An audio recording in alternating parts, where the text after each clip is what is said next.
this administration spending more energy undermining my tenure than on ferreting out who's been terrorizing the student body.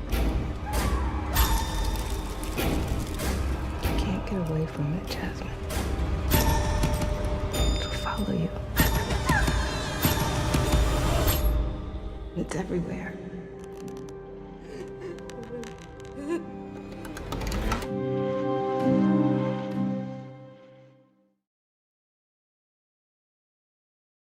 Good afternoon and welcome to the Capehart podcast on Washington Post Live. I am Jonathan Capehart, opinion writer for the Washington Post. Well, if you were a Black student at a predominantly white college or university like I was, the new spooky drama Master will resonate. It is the feature film debut of writer and director Mariama Diallo, and it has a stellar cast, including Regina Hall, Amber Gray, and Zoe Renee. Master is streaming now on Amazon Prime Video, and in full disclosure, Amazon founder Jeff Bezos separately owns the Washington Post. But as you see, I am joined now by Mariama Diallo and Zoe Renee. Both welcome to Capehart on Washington Post Live. Hey, Hi, hey. thank you so much. Oh, we've got so much to talk about because this movie, and I love how you call it a spooky drama. It's not really a horror movie. I think spooky drama is perfect because it's less the spooky parts than like the microaggressions and things that make it so intense. But Mariama, let me start with you. You drew inspiration for Master from your college experience at Yale. Tell us where the title from the movie came from. So while I was a student at Yale, there was still this position title of master, which I believe in 2016 was renamed. But we all had masters. And several years after graduating, I ran into the master of my residential college out and about in New York City. And I greeted him by name very enthusiastically and was suddenly struck in that moment by the bizarreness of that title and how strange it was that this was something that I had held on to and had normalized within myself for so long. So the film started to come to me shortly thereafter. Mhm. And let's talk more about the spooky drama, the way you talk about it instead of a horror film. Talk more about that. Well, I think that so much of the story of Master is about the characters and is about their dramatic journey and following them as they, as they experience life. That horror, while being at the core of the story, is not the defining feature. So it felt important to me when I was first describing it to really let people know that this is a story with a strong dramatic spine that's primarily concerned about the characters and their inner lives. Well, and speaking of the characters, you consider Ancaster, which is the college, the university, to be the film's primary antagonist. How so? I do. I think that over the course of the film, you definitely see certain human antagonists emerge. But what I really see and perceive as the puppet master pulling the strings and forcing all of the characters into situations that distort their behavior is the institution of Ancaster itself. So that was something that with Charlotte Hornsby, who's our DP, I really wanted to try to bring in the sense of Ancaster as a presence and as a character. Oh yeah, it is there, and it wasn't until I was preparing for this that and I saw your comments about Ancaster. It's like, oh yeah, no, Ancaster is totally a character in this. One more question for you, Mariama, before I go to Zoe. Audiences recognize Regina Hall from other movies she's been in, Girls Trip and Black Monday, but she famously appeared in the comedic Scary Movie. Those films as the character Brenda. Was casting her in your film a subtle nod to Brenda? Well, it actually was not. But that is such an iconic role. And I saw that movie in theaters when it came out. So, I think that might have been my introduction to Regina. And she's definitely been this great and this talent that has existed in my imagination for so long, starting with that film. So it definitely is part of the journey, to Gail in Master. But it was really her role in Support the Girls that kind of helped me see all of the different things that she was trying and all of the ways that she was, really challenging and stretching herself as a performer. That made me start thinking about her for the role. Hmm. All right, so your character is Jasmine. We see her arrive on campus, nervous like every freshman, wondering what's happening, but so excited to be there, all bubbly and bright and everything, trying to make friends. But then you find, or Jasmine finds herself isolated on the predominantly white campus. Explain what it's like for her to navigate Ancaster College. I think it's a culture shock in a lot of ways. Jasmine has anticipated this moment for her entire life. She's dreamed of going to this school. And I think, her first vision of what her first day at college would be like, her first party, her first, dorm room hangout are a little bit different than she expected. And so I think those expectations walking into onto campus are definitely they are knocked on their feet a little bit. I'm trying to remember, there was that one scene, was it when she walks into the room, her roommate has all these people in the room, and Jasmine's being peppered with all these questions. Some of them are stereotypical. Folks are kind of looking at Jasmine like, Who are you? What are Yeah. you doing?" Did you channel any, well, one, did you go to a predominantly white college or university? And two, if so, did you have a personal experience in that you brought to that particular scene? Yeah, well, the first red flag for me and Jasmine walking into the room is that there are maybe 5 people with their outside clothes on my bed, shoes and Yes. all. It was just, ugh, I'm still heated Oh, about it. I literally fight over that entire thing. So it was not hard to connect at all, walking into a dorm room and seeing that and acting like I was the weird one or the one out of place. But anyway, we'll talk about that later. I grew up in a predominantly white neighborhood, so these different microaggressions that Jasmine runs into were definitely not things that were uncommon for me or weird to see.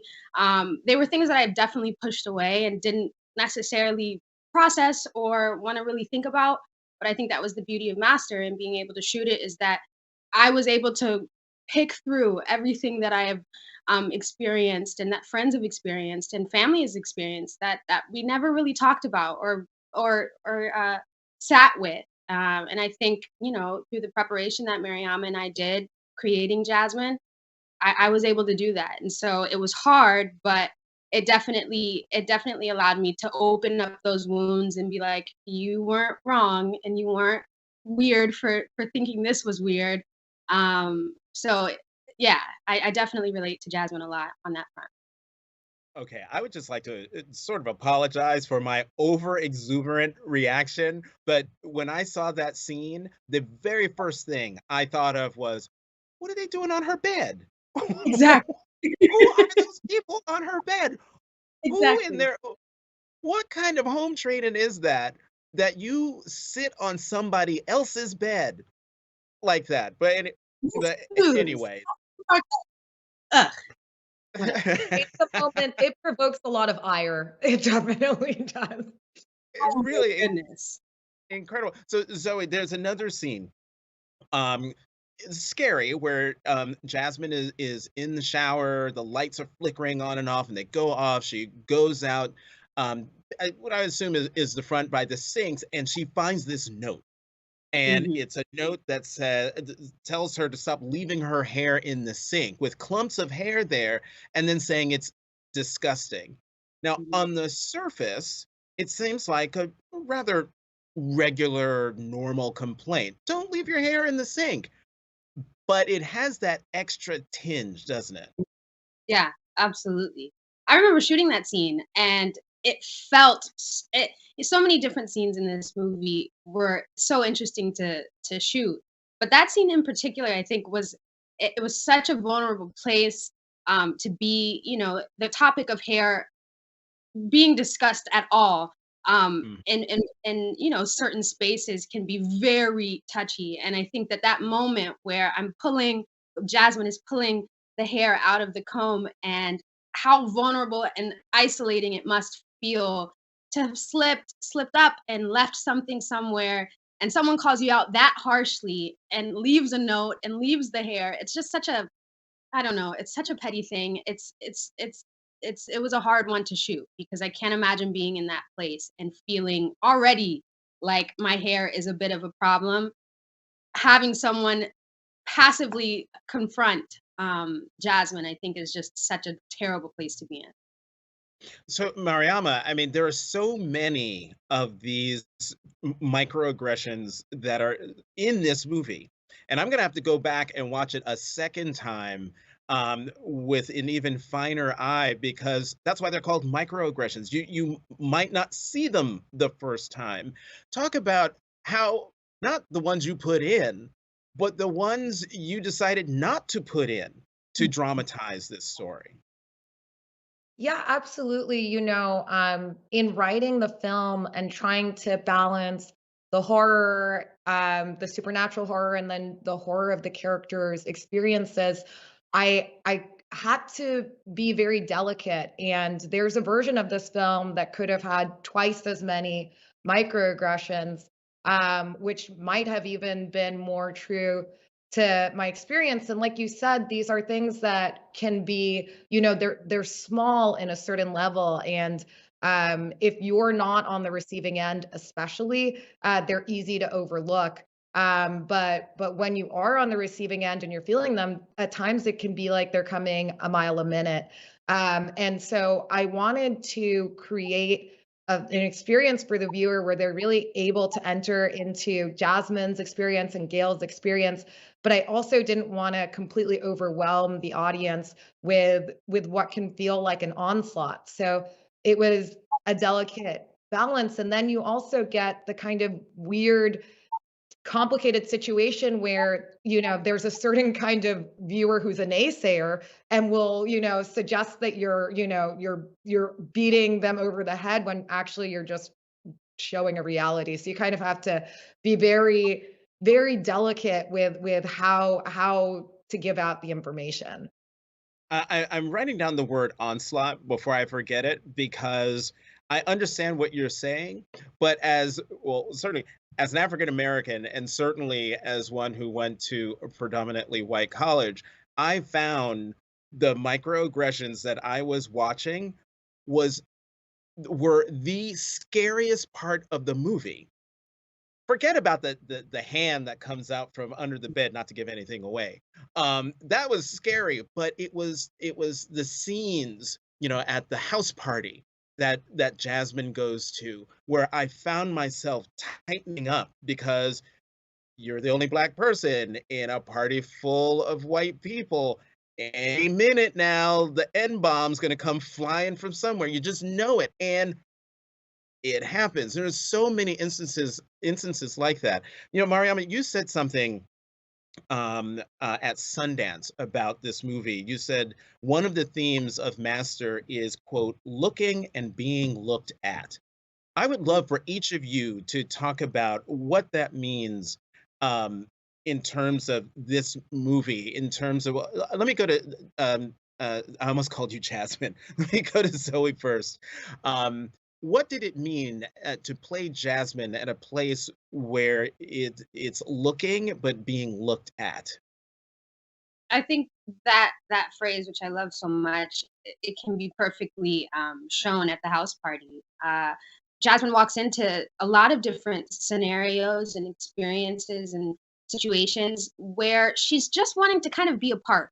She just wants to be in it. She wants to experience it with the other kids, and I think she becomes the experience, and that's the part that's so isolating, and it takes her out of the fun of what college is supposed to be about. It's supposed to be you in the in the world for the first time, with new peers and different situations. And I think that's one of the most heartbreaking and scary, like you said, parts of Master to me, is that it really is, unfortunately, Jasmine becoming the experience for these different students. And it's tragic to see. I also know that it can feel like that sometimes. And that's the hard part. I think that's what I, hope audience sees and feels, when they watch, is that it it it is an isolating experience, but it's also a true one, and it happens. Hmm. And Mariama, since you went to Yale, clearly that was one of looking and being looked at Yale, and then bringing that to Ancaster College in Masters, a big piece of what you were trying to do. Yeah, absolutely. I think of the scene where Jasmine is on a tour. She's kind of following behind a tour group. And also, without giving too much away, they end up at her bedroom observing her sleeping, within this nightmare scenario. And one of the parents on the tour asks, what's that? And the tour guide says, oh, that's a Black student sleeping.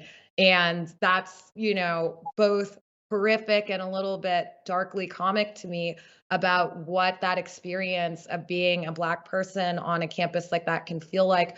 So much of the way that your identity can be exploited and used for, for the image of diversity that the school would like to project, without really creating a real space for the student themselves. And so I think that, over the course of the film, we see Gail certainly come to the realization that her image is being used to the university's favor, without any care for herself. And what she looks and what she sees and what she discovers helps her come to that conclusion. Right. I mean, there's Gail, who plays the master Yes. at Ancaster College. There's Jasmine, who is the new bubbly freshman, until which time she no longer is. And then there's Liv, the character Liv, who, I don't know why it took me so long to figure out where that storyline was going. But you know, Master is about identity. That's one of the storylines here.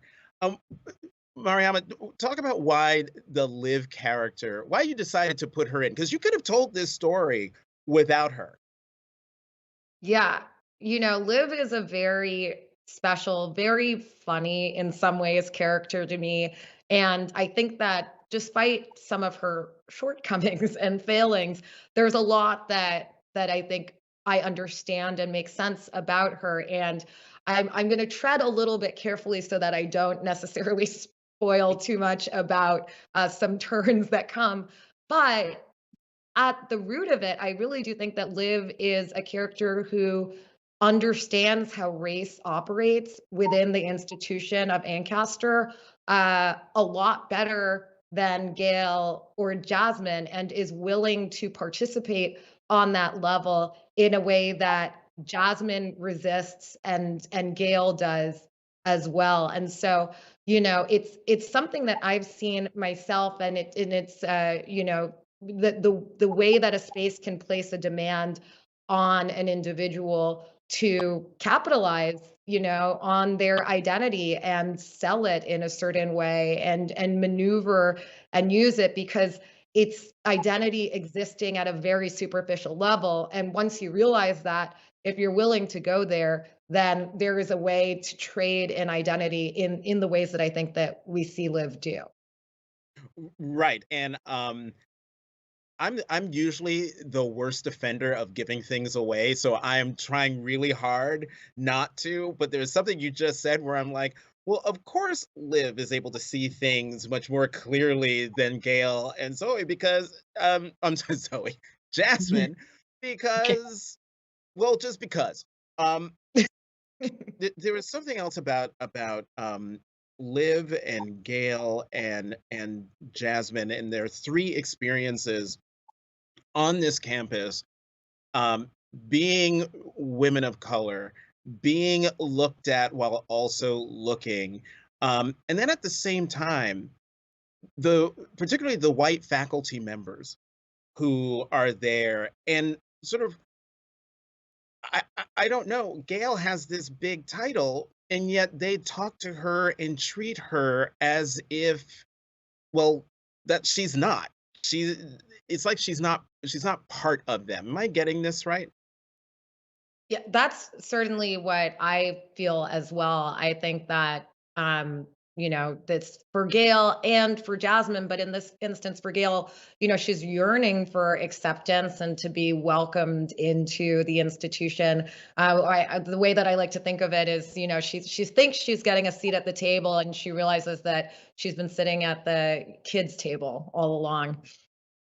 You know, Zoe, there was um, when talking about Liv, this is what the question I wanted to ask you because um, Jasmine gets into it with Liv over a paper, I think about the the Scarlet Letter, Mhm. and they're having a conversation about race, and it's there. I'm sitting there thinking, well, why is like Liv is so so pro black and pro everything that and poor Jasmine is just trying to it's like let's have this conversation. She just doesn't want to do it. In filming that scene, what was running through your head? I think Mariama did such a great job at walking us into each scene and kind of helping us with what happened before and why is Jasmine, so upset about the reaction to the paper that she wrote. I think at this point, Jasmine is just ready for all the work that she's done and how she's prepared for college and her college experience to be noticed and to be, rewarded really, or just at least treated fairly. And I think that we start to see Jasmine become a little bit more frustrated and more frustrated because it's not being noticed. She's also having a hard time finding what Liv is looking for.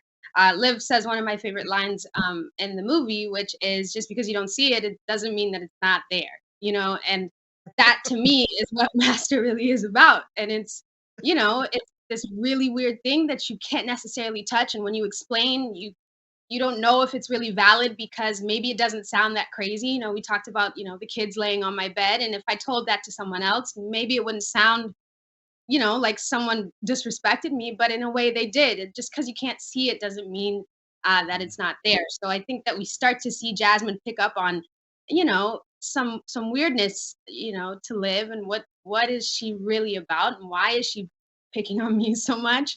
I thought I might Mhm. have an ally in that sense. And I think Jasmine in that scene is starting to notice that maybe she does it. We talked so much about Jasmine and how bubbly and everything she was when she arrived on campus. I completely forgot that we have a clip from that scene. So let's watch it.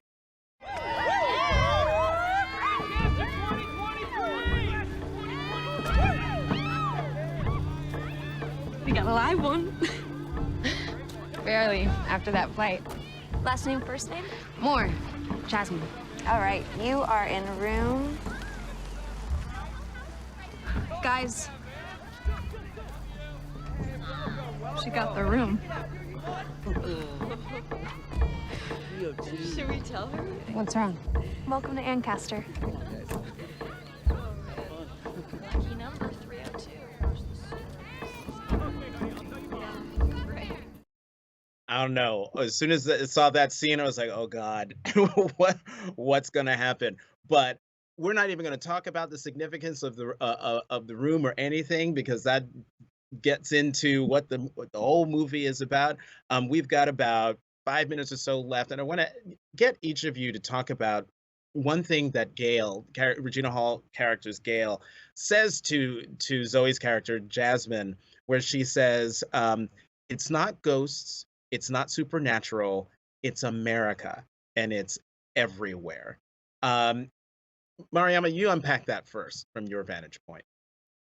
I really love that moment between Gail and Jasmine because, on a certain level, they're speaking at cross purposes. And Jasmine is, with all of her strength, really appealing to Gail and reaching out to her to help her, and from a literal haunting in Jasmine's eyes. And like you said, Gail responds, it's not ghosts, it's not supernatural, it's America, which is a true enough statement, but also very, sadly resigned. And I think not the message that Jasmine needed to hear in that moment. But I think that that's the reality that Gail has lived. That's what life has shown her, and accepting that, wearily, but accepting it nevertheless is what Gail sees as part of the path forward. That Jasmine just needs to come to terms with this and accept it and push her way through the institution. And that's one way of looking at things, but I don't think that it can be or should be the only way. So it's quite a tragic moment. Well, it seems to me there's also in that, and I agree with your assessment. But as we watch through the movie, she hasn't really accepted it as it pertains to her role as in this new role as master. But Zoe, your reaction to either as Zoe or as your character Jasmine to the statement that Gail makes, which is it's not ghosts, it's not supernatural, it's America and it's everywhere. Yeah, it's, like Mariama said, it's tragic. It's you hear Gail speaking to probably herself. You hear Gail speaking to herself, her younger self, herself now. Um, it's the idea that you just have to push through. You have to push through because that is the world, and the world is hard and it's unfair. And I think Jasmine, up until that point, had not taken that as truth yet. That you have to push through these moments that are terrifying and scary and traumatic. I think, if when you watch the scene, you'll see that Jasmine was pretty set on not returning, that it wasn't working, that this was not the place that she wanted to be in.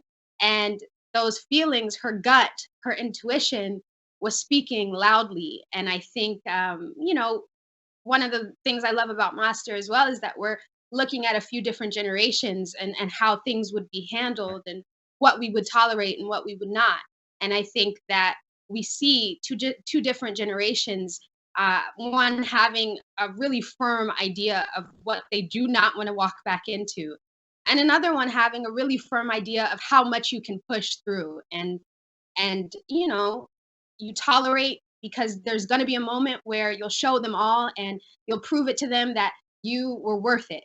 And while both belong, I think that there we were speaking very, very interesting narratives there. And I think that Mhm. it's a tragic scene, but I also think that it's one of those ones you look back and you say, wow, the intuition of Jasmine saying I probably should leave. And then also some trauma from Gail saying, no, push through. I had to do it. You will do it and it'll be worth it.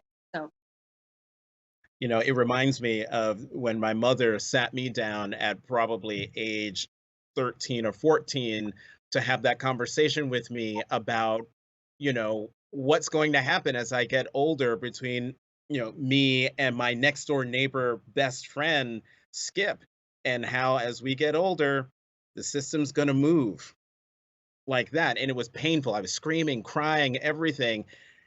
40 years later, I see what mom's talking about.